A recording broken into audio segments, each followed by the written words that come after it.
제가 고등학교 2학년 때 친구 집에 놀러를 가서 친구가 담배를 주니까 거기서 담배를 피우고 있는데 대학 다니는 누나가 갑자기 방문을 열고 들어왔어요. 깜짝 놀라서 이제 뭐 후닥닥 그냥 감추는데 아무렇지도 않다는 듯이 누나가 재떨이를 보더니 꽉 찼네 그러더니 들고 나가시더라고요. 조금 있으니까 재떨이를 깨끗하게 비워가지고 그리고 과일을 깎아가지고 와서 주고 가면서 잘 놀다 가라 그러고 그냥 나가더라고요. 저는 그동안 교회에서 한 번도 못 봤던 천사를 불신자인 친구 집에 가서 만나게 됐습니다. 그동안 한 번도 경험한 적이 없던 천국을 저는 불신자의 친구 집에서 경험하게 됐습니다. 저는 장로님 가정의 아들로 태어났기 때문에 제가 담배 피운다는 사실을 알게 된 아버지로부터 정말 지옥 같은 고통을 당하고 버러지 같은 놈이라고 나가서 뒤지라고 그렇게 경험했던 기억이 있기 때문에 너무 대조되는 그런 가정이었습니다. 여러분은 어떻게 하실 것 같아요? 여러분 아직 결혼 안 했나요? 요한복음 8장 3절에서 11절의 내용을 보시면 여러분 잘 아는 대로 음행하다가 잡혀온 한 여인을 어떻게 하겠느냐고 예수님을 시험하는 장면이 나오는데 예수님께서 뭐 땅에다 글을 쓰시기도 하고 예수님께서 말씀하십니다. 누구든지 죄 없는 자는 돌로 쳐라. 그리고 주님께서 11절에 보면 예수께서 이르시되 나도 너를 정죄하지 아니하노니 가서 다시는 죄를 범하지 말라. 주님이 이렇게 말씀을 하셨습니다. 이 말씀을 곰곰이 묵상해 보면 저는 이렇게 해석할 수 있을 것 같아요. 너는 지금까지 너 스스로 이길 수 없는 유혹을 내가 지금 주는 긍휼한 사랑으로 이길 수 있을 것이다. 이제 자유롭게 되어서 정결한 여인으로 다시 살아가라. 저는 그런 해석으로 들려요. 너 스스로 할 수 없는 그것을 내가 베푸는 이 사랑, 이 긍휼로 네가 정결한 여인으로 다시 살아갈 수 있을 것이다. 법으로는 안 되지만 사랑으로는 될 수 있다. 사랑은 가능케 한다. 그런 말로 들려집니다.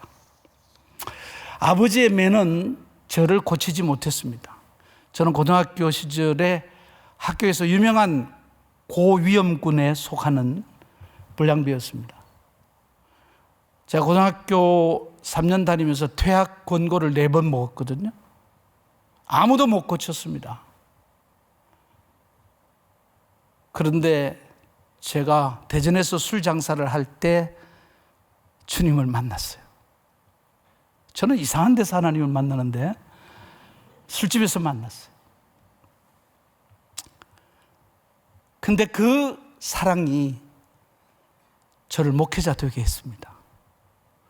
아버지는 백전백패고 주님은 일전일승 한 방에 그냥 목사로 보내서 40년간 목회길을 걸어왔습니다.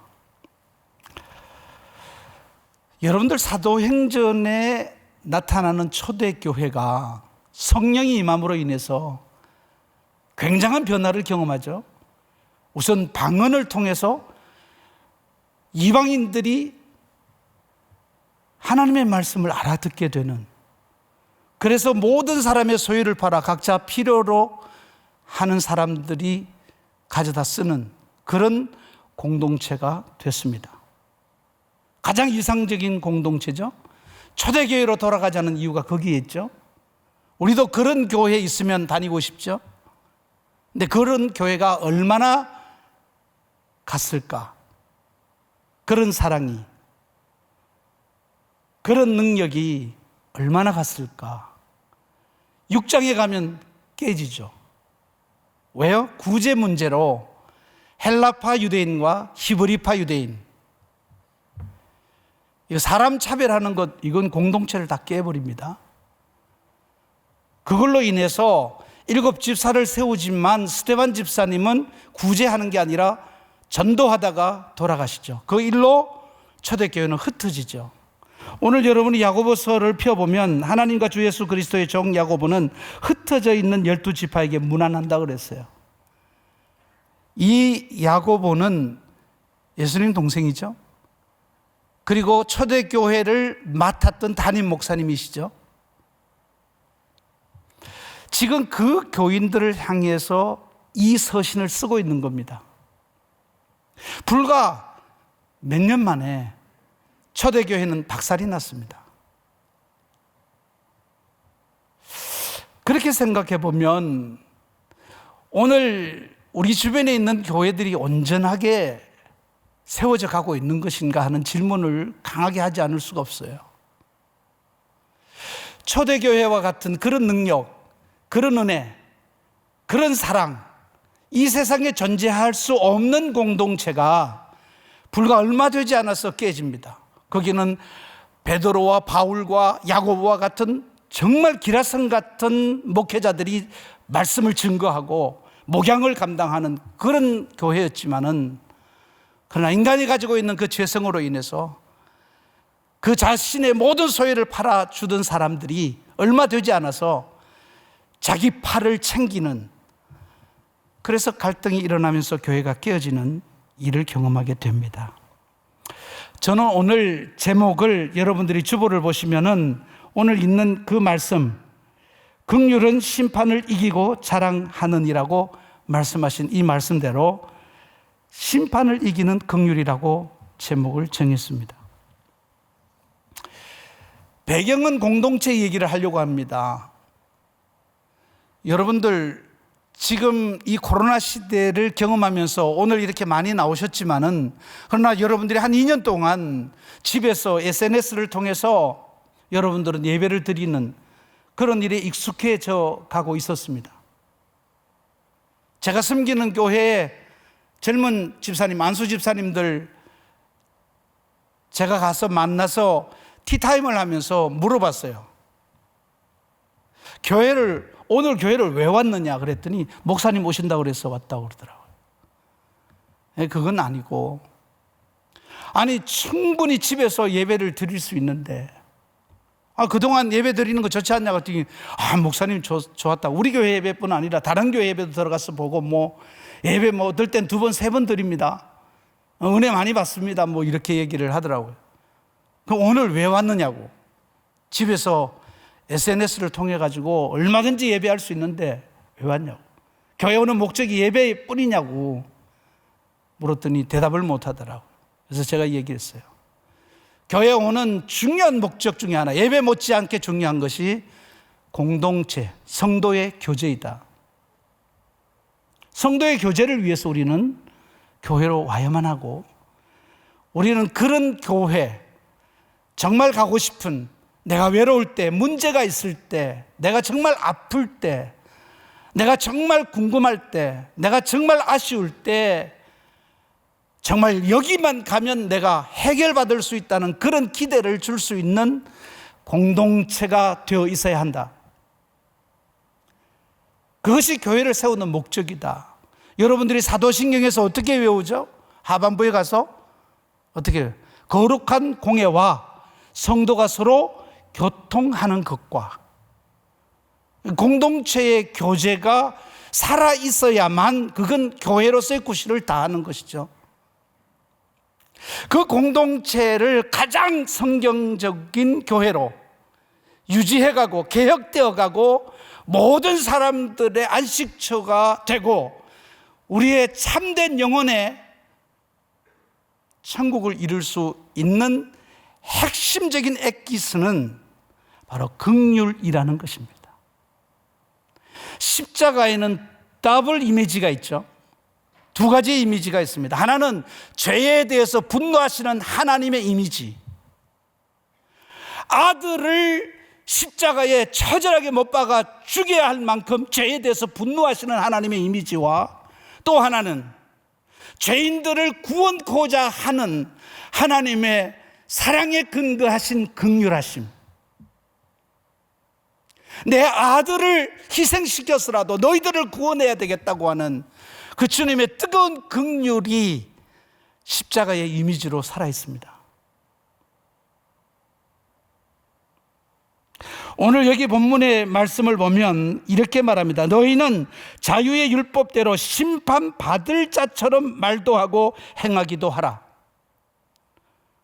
그러면서 또 다른 면은 긍휼을 행하지 아니하는 자에게는 긍휼 없는 심판이 있으리라. 긍휼은 심판을 이기고 자랑한다 그랬어요. 우리가 신앙생활을 하면서 하나님이 주시는 그 말씀을 받을 때, 하나님이 주시는 그 놀라운 은혜를 경험해 갈 때에 여러분들 자신은 그것을 자기 자신에 대해서는 하나님의 심판의 채찍으로 사용할 줄 알아야 되고, 타인에 대해서는 긍휼히 여기는 사랑으로 적용할 수 있어야 건강한 성도가 되고 공동체가 될 수 있는 것입니다. 지금 우리 사회는 내로남불의 시대를 살고 있습니다. 자기 자신에 대해서는 무한히 관대하고 타인에 대해서는 굉장히 무서운 존재로서 공격적인 성향으로 바뀌는 시대를 살고 있는데, 이건 가장 성경과 거리가 먼 세상입니다. 성경 안으로 들어가면 들어갈수록, 주님의 품 안으로 들어가면 들어갈수록 나 자신에 대해서는 철저해지고 남에 대해서는 관용을 베푸는, 긍휼을 베푸는 자로 성숙해져 가야만 그것이 성화의 길입니다. 그런 공동체를 만들어 가야 합니다.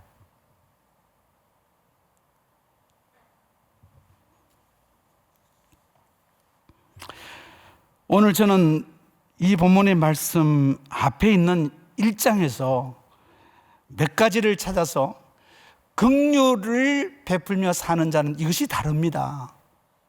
그런 얘기를 좀 하려고 합니다. 첫째, 행위가 다릅니다. 조금 더 풀어서 말하면 건강한 말씀에 기초한 경건한 행위가 있습니다. 다시, 건강한 말씀, 바른 말씀, 옳은 말씀에 근거한 경건한 행위가 있다는 것입니다. 우리 3일 공동체를 세워가기 위해서 하나님의 더 풍성한 긍휼을 위해서는 바른 신학이 있어야 된다는 것이죠. 성경을 정확하게 해석하고 적용할 수 있는 하나님의 신실한 종이 있어야 하고, 그것을 듣고 순종하는 성도들이 있어야만 거룩한 긍휼의 공동체로 만들어갈 수 있습니다. 자, 1장 21절에서 25절을 보니까, 그러므로 모든 더러운 것과 넘치는 악을 내버리고 너희 영혼을 능히 구원할 바 마음에 심어진 말씀을 온유함으로 받으라. 너희는 말씀을 행하는 자가 되고 듣기만 하여 자신을 속이는 자가 되지 말라. 누구든지 말씀을 듣고 행하지 아니하면 그는 그걸로 자기의 생긴 얼굴을 보는 사람과 같아서 제 자신을 보고 가서 그 모습이 어떻는지를 곧 잊어버리거니와. 자유롭게 하는 온전한 율법, 오늘 본문에 나와 있는 말씀과 연결되죠. 들여다보고 있는 자는 듣고 잊어버리는 자가 아니요 실천하는 자니 이 사람은 그 행하는 일에 복을 받으리라. 아멘. 결국 여러분들이 좋은 교회 공동체 안에 일원이 되고 교회를 세워가는 일원으로 살아갈 수 있는 길은 여러분들의 선한 행위를 낳을 수 있는 바른 말씀을 받고 순종하고 훈련해서 그 말씀이 인격화되어 갈 수 있는 그런 공동체원으로서 삶을 살아가야 한다 하는 얘기죠. 여러분은 깊은 말씀의 은혜를 경험해 가면서 행위가 변화되어져 가야 합니다. 다시 말해서 여러분들의 어떤 결심이나 여러분들의 어떤 노력에 의해서 만들어져 가는 경건이 아니고 하나님의 말씀의 은혜가 내 안에 살아 역사해서 내 행위가 근본적으로 변화되어 가는, 말씀이 주인이 되어 나를 변화시키는 체험들이 있어야만 우리가 좋은 공동체, 정말로 하나님의 몸된 교회를 세워가고 그 안에 나의 구원과 너의 구원이 아름답게 성숙해져 갈 수 있다는 것을 깨달을 수 있어야 된다는 것입니다. 조금 더 적용을 해서 말씀드리자면은, 여러분이 경험하는 말씀이 남을 정죄하거나 자기 자신을 위선의 도구로 사용하는 그런 말씀으로 사용되는 것이 아니라 긍휼을 낳을 수 있는 말씀으로 역사될 때만 그것은 바른 신학이요 바른 말씀입니다. 내 안에 긍휼을 생산할 수 없는 수 없는 말씀들은 다 쓰레기입니다.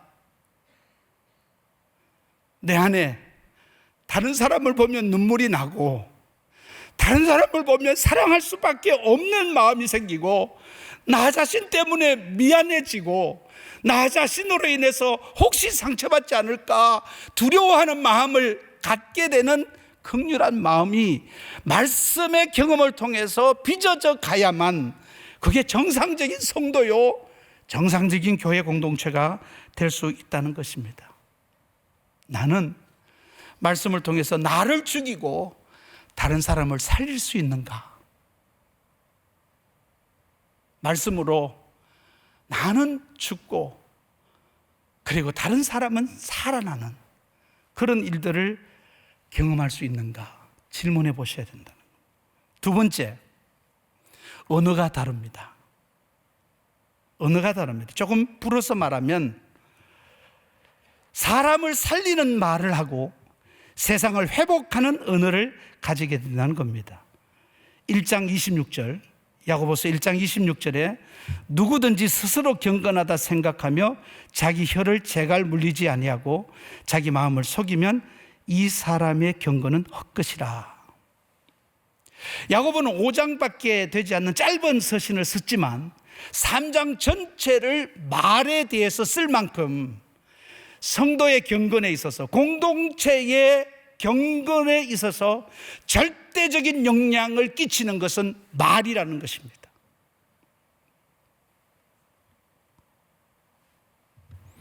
그래서 말은 광풍을 항해하는 배의 키와 같다고 말하고 혀는 불이라고 말하고 불의의 세계라고까지 표현하고 말은 우리의 삶을 지옥으로 만들어갈 수도 있다고 말의 악한 영향력에 대해서 경고하고 있습니다.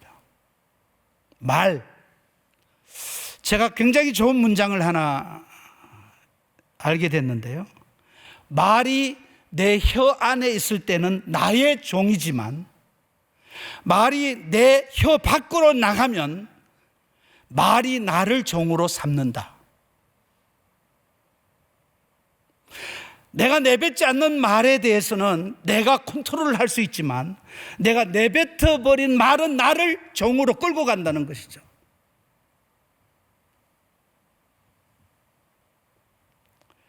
여러분들이 창세기 11장을 보면 바벨탑 사건이 나오죠. 하나님이 하늘 꼭대기까지 닿고자 하는 이 인간들의 죄악을 보시고 하나님이 그들에게 주셨던 형벌은 언어를 흩으시는 것입니다. 그러나 사도행전 2장에 와서 하나님이 회개한 자들에게 주신 선물은 방언이었습니다. 서로 다른 말을 알아듣도록 하시는 하나님이 방언을 주셨습니다. 다시 말해서 죄를 범했을 때는 하나님이 소통이 되지 않게 하셨다가 회개하고 정결해졌더니 소통이 되게 하셨다. 우리 흔히 그렇게 말하죠. 말이 안 통해. 말귀를 못 알아들어. 저 사람 말은 부담스럽기만 해. 이런 사람은 경건과는 거리가 먼 사람입니다. 저 사람 얘기하면 들을 만해. 기분이 좋아. 상쾌해. 그리고 내가 착해져.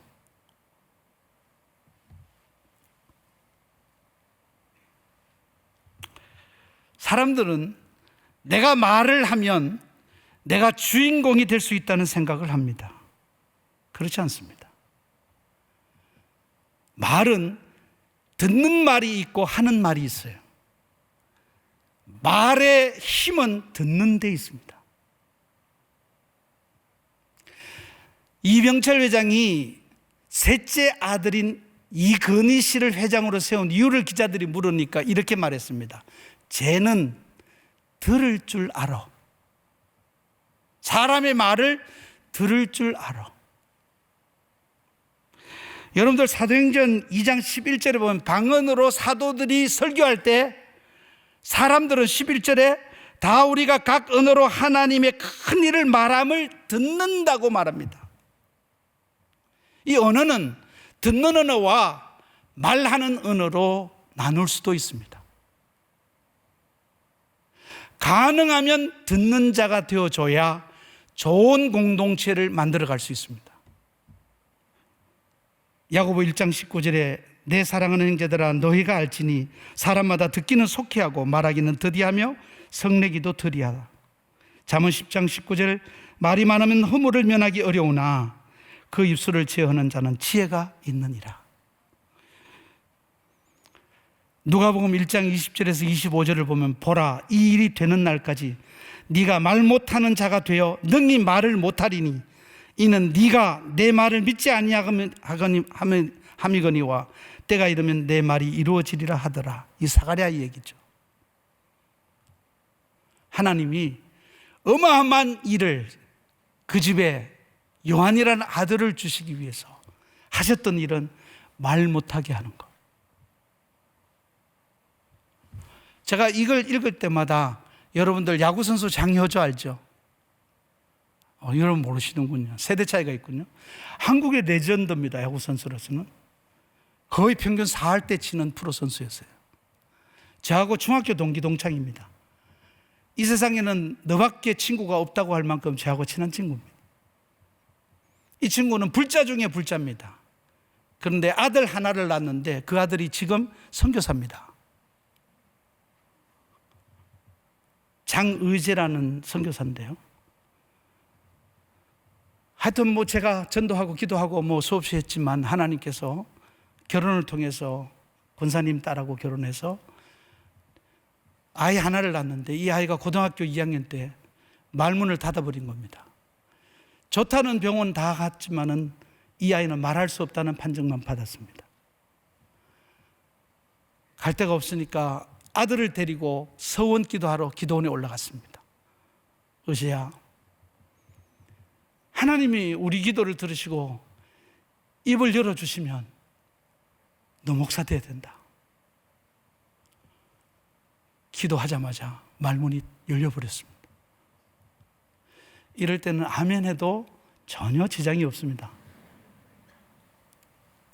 그래서 지금 중동 선교사로 나가 있습니다. 세상을 떠났지만 떠나기 얼마 전에 저한테 전화 와서 아들을 잘 부탁한다고 그랬어요.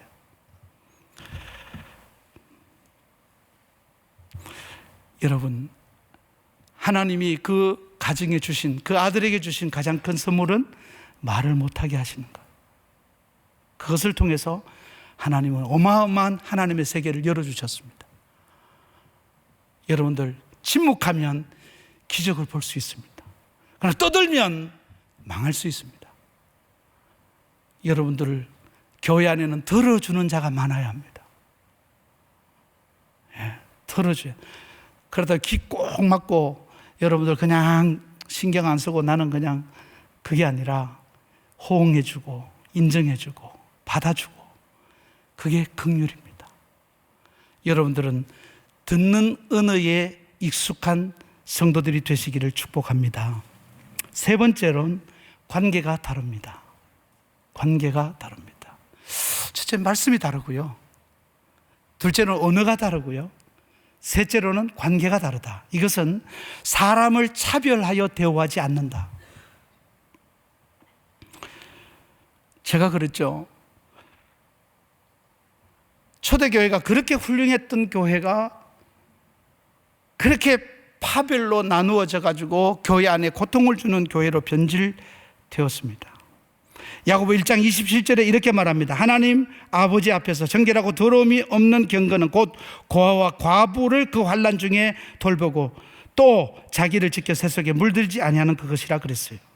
그런데 야고보서 2장 1절에서 9절의 내용을 보면요, 야고보가 목회하는 동안에 그 초대교회 성도들이 금가락지를 끼고 오는 사람을 보면 앞자리에 가서 앉으라 그러고, 오늘 이 앞자리도 금가락지 낀 사람들 왔는지 모르겠는데, 그리고 가난한 사람이면 저 뒤로 가거나 밖에 나가, 꺼져, 이렇게 대했다는 겁니다. 사람을 차별해서 대하면 안 된다는 것입니다. 여러분, 한국 교회는 철저하게 자본주의에 잠식되어져 있습니다. 제가 강남에서 목회를 했거든요. 어느 날 권사님 두 분이 막 펄쩍펄쩍 뛰면서 저한테 왔어요. 목사님, 우리 교회에 오늘 큰 일꾼이 온다는 거예요. 그래서 들어보니까 큰 레스토랑을 체인점으로 몇 개를 하시는 부자가 오신다는 거예요. 이분 오면 목사님 목회 수월해집니다. 이분 뭐 어마어마합니다. 그래요. 근데 그분이 우리 교회 앞 다 왔는데 차량 사고가 나가지고 입원을 하셨어요. 벤제가 박살이 나가지고 공장으로 실려가고 이분은 장기 입원을 하셨어요. 우리 교회 오다가. 처음에는 언뜻 내가 복이 없는 사람인가? 내가 뭘 잘못했길래 하나님께서 이런 부자를, 그것도 교회 앞에서 사고가 나가지고 못 오게 하시는가? 네, 시간이 지나고 난 다음에 참 우리 교회도 나도 한심한 사람들이다. 부자가 큰 일꾼입니까? 뭐 부자라고 다 나쁜 건 아닙니다. 나 부자이기 때문에 큰 일꾼이라고요? 믿음도 없는데, 교회 처음 나오는데.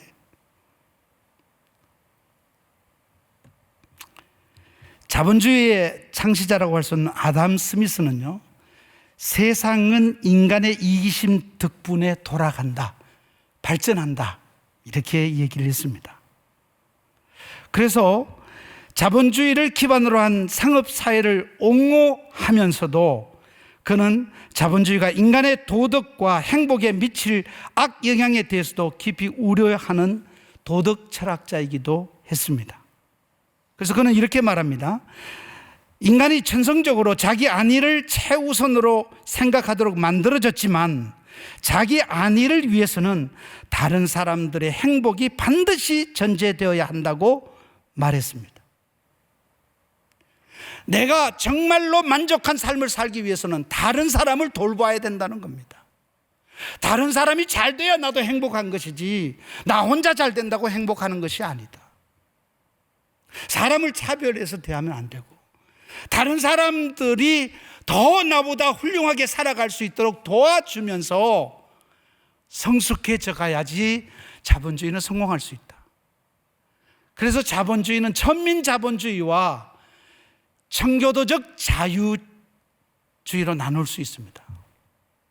자본주의로 나눌 수 있습니다. 교회는 당연히 청교도적,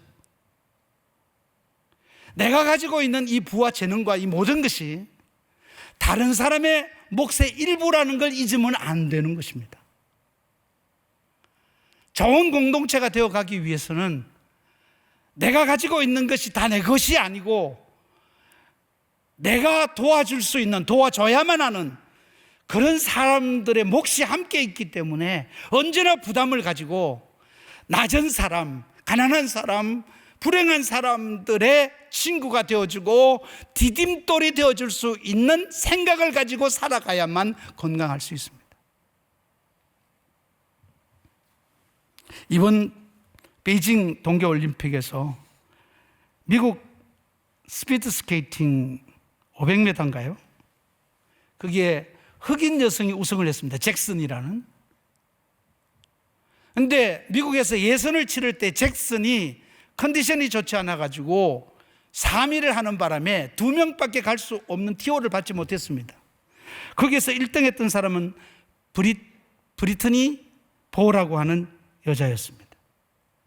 근데 이 여자가 1등해서 당연히 1등, 2등이 나가는데 모든 기록에서 잭슨이 앞서 있었기 때문에 자기 자리를 양보합니다.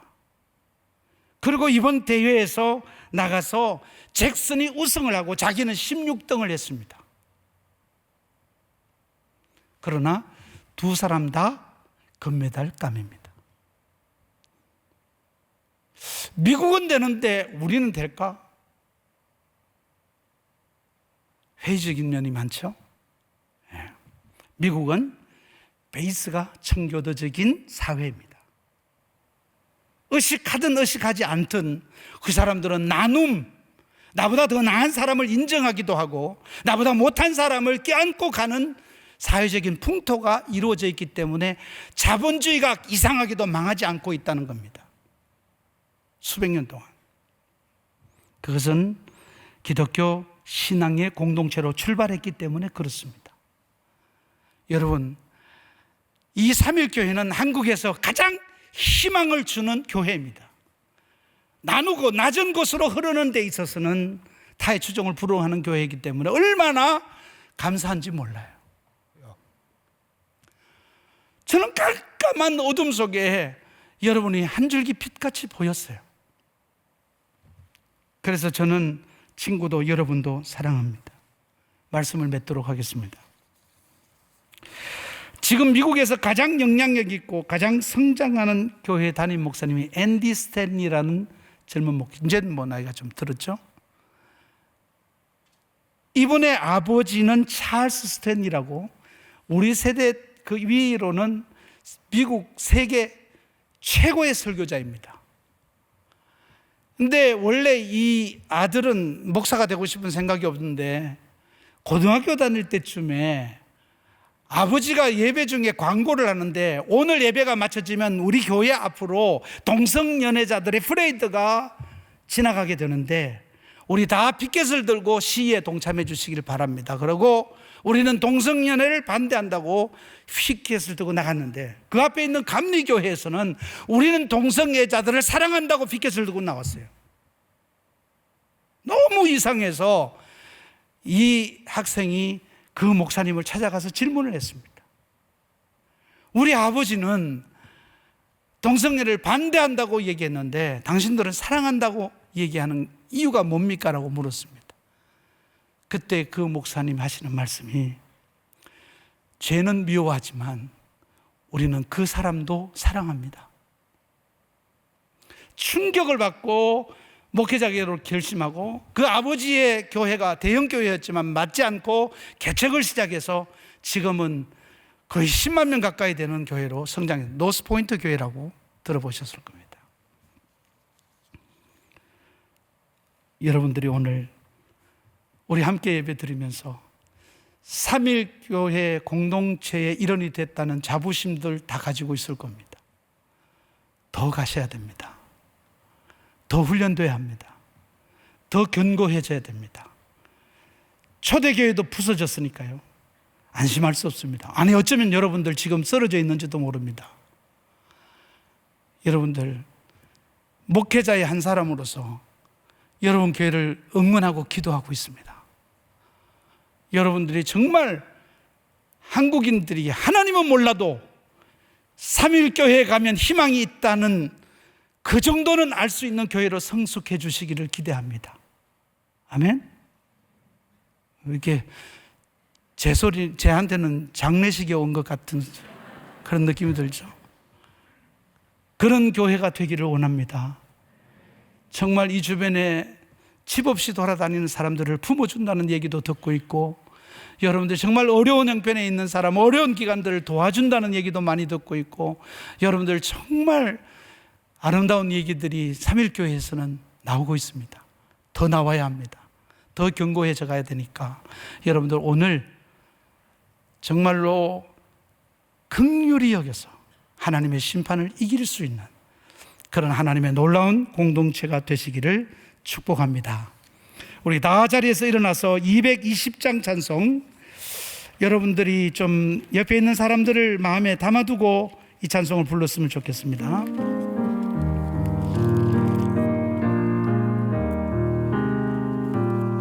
사랑하는 주님 앞에 형제자매 한자리에 크신 은혜 생각하며 즐거운 찬송 부르네. 내 주 예수 본을 받아 모든 사람 내 몸같이 환난 근심 위로하고 진심으로 사랑하는 주님 앞에 온갖 충성 다 바쳐서 괴로우나 즐거우나 주님만 힘써서 이네. 우리 주님 거룩한 손 제자들의 발을 씻어 남 섬기는 정의도를 몸소에 보이셨네.